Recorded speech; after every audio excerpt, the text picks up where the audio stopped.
আসসালামু আলাইকুম রহমতুল্লাহি ওবরকাতুহু।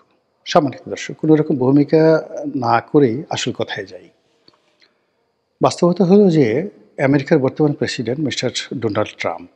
ডোনাল্ড ট্রাম্পের সঙ্গে আওয়ামী লীগের একটা ভালো সম্পর্ক গড়ে উঠেছিল ব্যক্তিগত পর্যায়ে। এটা আমি জানি যখন তারা ক্ষমতায় ছিল।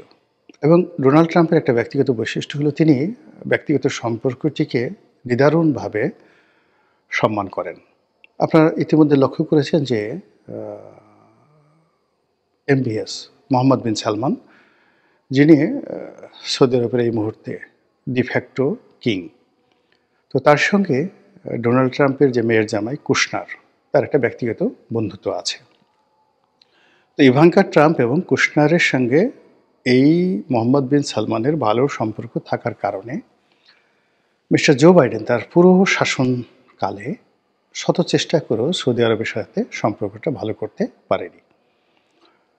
সেই সময়টাতে সেই জামাল খশোগির হত্যাকাণ্ডকে কেন্দ্র করে তারা সৌদি আরবের উপরে যে প্রেশার ক্রিয়েট করার চেষ্টা করেছে, প্রথমে সম্পর্ক স্থাপন করার চেষ্টা করেছে, তার প্রেশার ক্রিয়েট করার চেষ্টা করেছে, এটা আরও হিতে বিপরীত হয়েছে। পরিস্থিতি সামাল দেওয়ার জন্য সেই জো বাইডেনের পররাষ্ট্রমন্ত্রী এবং জো বাইডেন নিজে তিনি সৌদি আরব ভ্রমণ করেছেন একাধিকবার। এবং অবাক করার ব্যাপার হলো যে এয়ারপোর্টে তিনি যে অপমানের শিকার হয়েছেন, তাকে যেভাবে দাঁড় করিয়ে রাখা হয়েছে এবং যেভাবে ওয়েট করা হয়েছে, বাদশা এখন নামাজ পড়বেন। মানে তিনি এয়ারপোর্টে গেছেন, তাকে রিসিভ করার সময় নামাজরক্ত হয়ে গেছে, বাদশাহ সালমান নামাজ পড়তে গিয়েছেন, তাকে আধা ঘন্টা সেখানে দাঁড়িয়ে থাকতে হয়েছে। এরকম অস্বস্তিকর ঘটনার পেছনে মূলত ডোনাল্ড ট্রাম্পের সঙ্গে মোহাম্মদ বিন সালমানের যে ব্যক্তিগত সম্পর্ক, সেটা মূলত কার্যকরী ভূমিকা রেখেছে। এখন ডোনাল্ড ট্রাম্প ক্ষমতা আসার পর সাম্প্রতিক সময় আপনারা দেখেছেন যে মোহাম্মদ বিন সালমান আমেরিকাতে গিয়েছেন। আর সেই আমেরিকা ভ্রমণের সময় কী হৃদ্যতাপূর্ণ একটি সম্পর্ক তৈরি হয়েছে। আপনারা হয়তো জানেন না, অনেকেই জানেন না, বিকজ এইগুলো হয় কি যে আমাদের যে চিন্তা চেতনা, আমরা সবসময় করি কি নিজেকে দিয়ে অন্যকে বিচার বিশ্লেষণ করি বা নিজের ধারণা অনুযায়ী অন্যকে মূল্যায়ন করার চেষ্টা করি। শেখ হাসিনা যে ক্ষমতায় ছিলেন 15টি বছর, তিনি বাংলাদেশে বসে বসে যে সারাদিন শুধু সালমান এফ রহমানকে পদ্মা সেতু থেকে টাকা চুরি করার বা সে বিদেশে টাকা পাচার করার সুযোগ দিয়েছেন তা নয়। তিনি একটা গ্লোবাল রিলেশন গড়ে তুলেছেন। এখন ভুটানের যে রাজা, ভুটানের যে কিং, আপনি কি জানেন যে ভুটানের এই কিং জয়ের ক্লাসমেট, তারা হার্ভার্ডে একসাথে পড়াশোনা করেছে। এ গেল এক। 2 নম্বর হলো যে ইম্মানুয়েল ম্যাক্রো, ইম্মানুয়েল ম্যাক্রো ফ্রান্সের প্রেসিডেন্ট। তার সাথে শেখ হাসিনার ব্যক্তিগত সম্পর্কটা কোন পর্যায়ে আপনারা একবার চিন্তা করতে পারেন যে তিনি দিল্লিতে যাওয়ার আগে ঢাকায় এসে শেখ হাসিনার সঙ্গে দেখা করে গেছেন। জাস্ট লাইক মা এবং সন্তানের সাথে সম্পর্ক। এবং সেই সম্পর্কটা কী পর্যায়ে কাজ করছে যে ডক্টর মোহাম্মদ ইউনূস জলবায়ু সম্মেলনে তিনি ফ্রান্সে গেলেন, যাওয়ার চেষ্টা করলেন বা তার যাওয়ার দরকার ছিল। তো তিনি সেখানে ইম্মানুয়েল ম্যাক্রোর সঙ্গে সাইড লাইনে একটা বৈঠকের আয়োজন তিনি চেষ্টা করলেন, পারেননি। বোঝার চেষ্টা করুন যে ব্যক্তিগত সম্পর্কটা কোন পর্যায়ে। 2 নম্বর হলো যে মোহাম্মদ বিন সালমানের সঙ্গে জয়ের এবং শেখ হাসিনার ব্যক্তিগত সম্পর্ক। এবং শেখ হাসিনার রেজিমের শেষ সময়টিতে মোহাম্মদ বিন সালমান বাংলাদেশে আসতে চেয়েছিলেন, সময় পাননি। এবং আমাদের যে পুরো অয়েল রিফাইনারিটা, এখন যে অয়েল ইস্টার্ন রিফাইনারি রয়েছে, পুরো রিফাইনারিটাকে তারা সৌদি বিনিয়োগ দ্বারা এখানে সৌদি আরামকো, সৌদির যে তেল কোম্পানি আরামকো, এর মাধ্যমে সবচেয়ে বড় একটা বিনিয়োগ তারা করে আমাদের পুরো রিফাইনারি সিস্টেমটাকে তারা চেঞ্জ করে দিতে চেয়েছিল। অ্যাট দ্য সেম টাইম তারা বাংলাদেশে মানে সবচেয়ে বড়, মানে এশিয়া না, পৃথিবীর সবচেয়ে বড় তারা একটা রিফাইনারি তৈরি করে এশিয়ায় তাদের যে তেল রপ্তানি, সেই তেল রপ্তানির যে রিফাইনারি প্ল্যানটা, এরা বাংলাদেশে করার একটা প্ল্যান তারা করছিল। এটা হতো মানে সৌদি আরবের এই মুহূর্তে পৃথিবীর সবচেয়ে বড় বিনিয়োগ।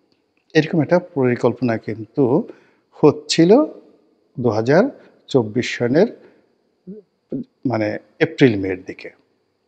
এপ্রিল-মের দিকে এরকম একটা ঘটনা হচ্ছিল। আপনারা খোঁজ নিয়ে দেখেন পররাষ্ট্র মন্ত্রণালয়ে।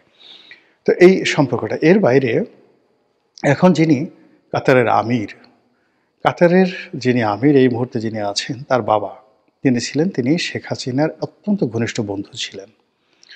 কাতারের বাংলাদেশে যিনি রাষ্ট্রদূত, একান্ত ঘনিষ্ঠ আলোচনায় তিনি আমাকে নিজে এই কথাটা বলছেন যে, মিস্টার রনি, আপনি জানেন না যে আমাদের আমির আপনাদের প্রধানমন্ত্রীকে কতটা ভালোবাসেন, কতটা শ্রদ্ধা করেন।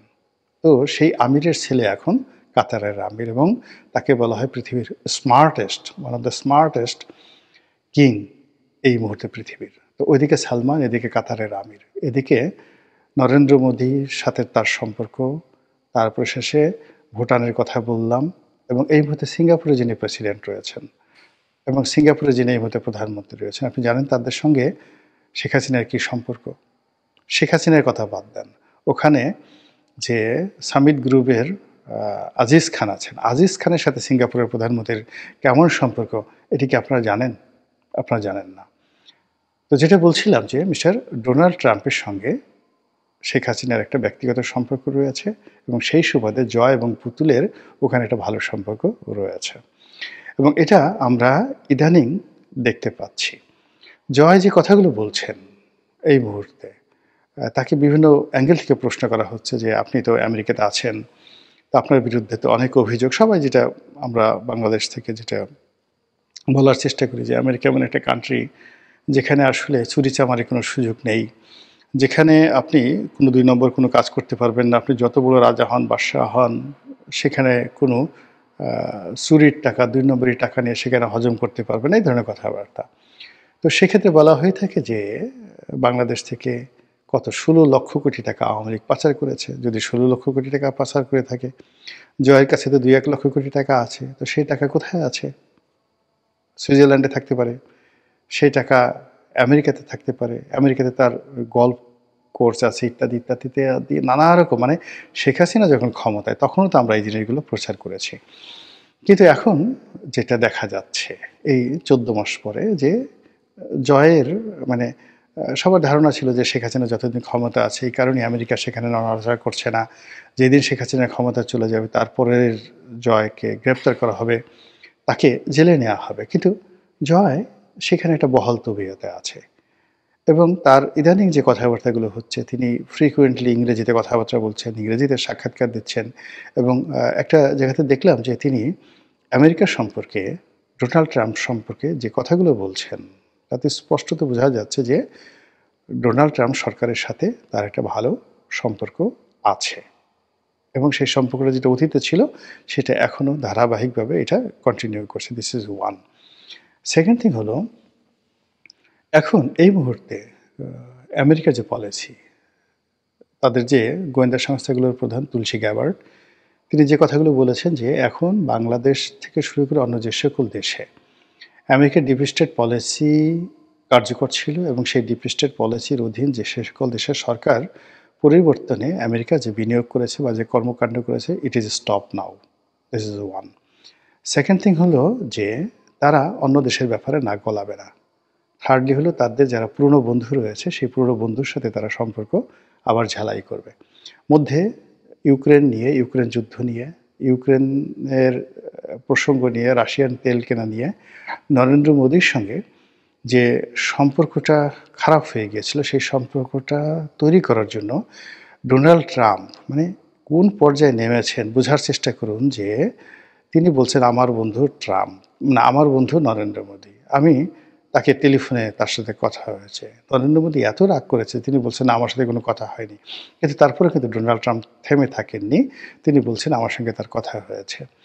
এরপর তিনি বলেছেন যে ভারতের সঙ্গে, নরেন্দ্র মোদীর সঙ্গে আমার যে সমস্যাগুলো তৈরি হয়েছে সেই সমস্যাগুলো খুব দ্রুত, অতি দ্রুত এগুলো নিষ্পত্তি হয়ে যাবে। এবং ইতিমধ্যে খবর হলো যে আমেরিকা থেকে ভারত প্রায় $900 মিলিয়ন সেই অস্ত্র কিনেছে এবং এই অস্ত্র কেনার আগে আমেরিকার সঙ্গে ভারতের একটা যাকে বলে পার্টনারশিপ, যাকে স্ট্র্যাটেজিক মানে কৌশলগত সামরিক মিত্রতা হয়েছে এবং এ সংক্রান্ত একটা চুক্তি স্বাক্ষরিত হয়েছে। এবং এই চুক্তির ধারাবাহিকতায় যদি নরেন্দ্র মোদী এবং ডোনাল্ড ট্রাম্পের সেই পুরনো বন্ধুত্ব আবার চালু হয়ে যায়, তাহলে বুঝতে পারবেন যে ওই সম্পর্কের সঙ্গে যদি আবার ডোনাল্ড ট্রাম্পের সঙ্গে শেখ হাসিনা, ডোনাল্ড ট্রাম্পের সঙ্গে বা বর্তমান রিপাবলিকানদের সঙ্গে আওয়ামী লীগের সম্পর্ক বা জয়ের যে কানেক্টিভিটি, এবং জয়কে আমরা দেখেন অনেকগুলো গোয়েন্দা রিপোর্টও আসছে যে 1996 থেকে 2001 সন আওয়ামী লীগের যে জমানাতে, তো আওয়ামী লীগের জমানাতে পুরো মার্কিন প্রশাসনকে বিএনপির বিরুদ্ধে কাজে লাগানোর জন্য এবং তারেক রহমান সাহেব থেকে শুরু করে বিএনপির অনেক নেতাকে আমেরিকাতে ব্ল্যাকলিস্টেড করার জন্য আওয়ামী লীগ যে বিনিয়োগ করেছিল, কাজ করেছিল এবং যে লবিস্ট ফার্ম নিয়োগ করেছিল, এই টোটাল কাজটা করেছিল মিস্টার জয়। এটা বিএনপি অভিযোগ করছে এবং এটা রিটার্ন যে কাজটা তারা করেছে। তো যেখানে 96 থেকে 2001 সালের মধ্যে যদি জয় এই কাজ করতে পারে, তাহলে 25 বছর পর জয়ের কি অভিজ্ঞতা কমলো না বাড়লো? জয়ের ক্ষমতা বাড়লো না কমলো? বা পরিবেশ পরিস্থিতি কি জয়ের প্রতিকূল চলে গেল কিনা? এই জিনিসগুলো যদি আপনি ভাবেন এবং সাম্প্রতিক সময় এএনআই, আমেরিকান মিডিয়া থেকে শুরু করে বিশ্বের তাবৎ বড় বড় মিডিয়ার সঙ্গে পাল্লা দিয়ে যেভাবে সজীব ওয়াজেদ জয়, যেভাবে মোহাম্মদ আরাফাত, মানে সেই আওয়ামী লীগের সাবেক তথ্য মন্ত্রী, প্রতিমন্ত্রী, তারপর শিক্ষামন্ত্রী নওফেল, ব্যারিস্টার নওফেল, স্বয়ং শেখ হাসিনা যেভাবে সাক্ষাৎকার দিচ্ছেন, এমনকি সরাসরি কোনো অডিওতে না, এবার ভিডিওতে এসে ওয়াদুল কাদের সাহেব কিংবা আসাদুজ্জামান খান কামাল যেভাবে বক্তব্য দিচ্ছেন, ওদিকে আমেরিকাতে অন্যান্য যারা আওয়ামী লীগ নেতৃবৃন্দ আছেন, ইংল্যান্ডে যারা আছেন, তারা যেভাবে প্রকাশ্যে রাজপথে নামছেন, তাতে মনে হচ্ছে যে আমেরিকার সঙ্গে তাদের যে দূরত্বটি ছিল, বিশেষ করে এই ডিপ স্টেট পলিসি নিয়ে সরাসরি আওয়ামী লীগ যেভাবে আমেরিকাকে ব্লেম করেছিল, সাম্প্রতিক সময় শেখ হাসিনার সাক্ষাৎকারে দেখা গেছে যে তিনি বলেছেন যে আমি বিশ্বাস করি না বা আমার হাতে ধরনের কোনো ডকুমেন্ট নেই যে আমেরিকা তাকে ক্ষমতাচ্যুত করেছে বা তাকে ক্ষমতাচ্যুত করার জন্য আমেরিকার হাতে কোনো কারণ ছিল বা তার হাতে এই ধরনের কোনো ডকুমেন্ট আছে। ইট মিনস পর্দার আড়ালে নিঃসন্দেহে আমেরিকার সঙ্গে, ডোনাল্ড ট্রাম্পের সঙ্গে শেখ পরিবারের একটা নেগোসিয়েশন হচ্ছে। ফলে যখনই কোনো একটা নেগোসিয়েশন হয়, তখন সেখানে সব কিছু স্বাভাবিকভাবে চলে না। তো আগে যেভাবে বললাম যে আমাদের দেশে যে এই যে আইসিটি